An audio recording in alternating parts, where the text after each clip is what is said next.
Although Pacific Lutheran University doesn't have any programs for building and repairing vehicles, you might be surprised to learn that there is a race car currently being built on campus.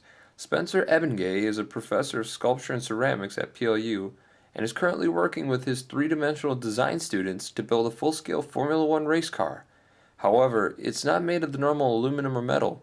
It's actually made of cardboard.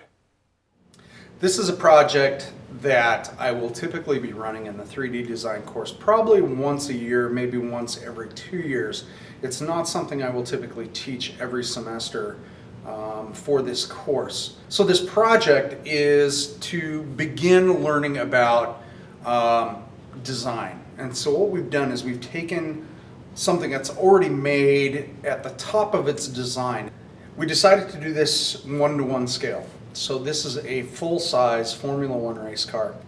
Then we deconstruct that and look at what makes this good design, and then how do students recreate that so they can learn these sort of basic principles of how to put something together. Cardboard, we take it for granted. We see it in boxes, we see it in the recycling, whatever it may be. But when this whole structure is made out of it, it'll be quite beautiful just in its own cardboard state. So how exactly does a class of college students accomplish such a task with no knowledge of design of formula race cars and basic to no prior skills with tools? This is 15 students currently enrolled in the class that are working on this project.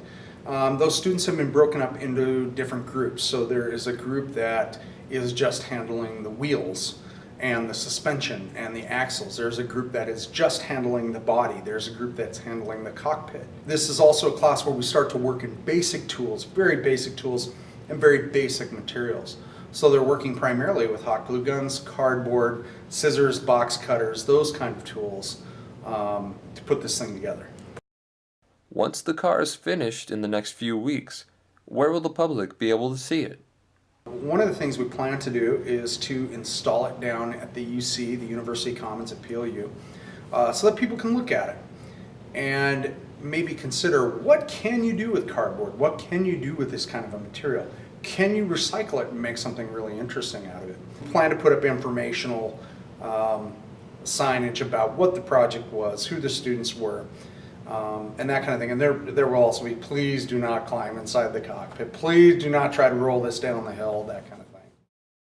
The class is currently on track to finishing the car within the next 4 weeks before school is out for summer.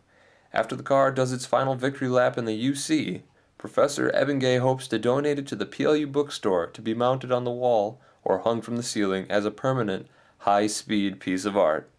John Helgren, KCNS News, Tacoma.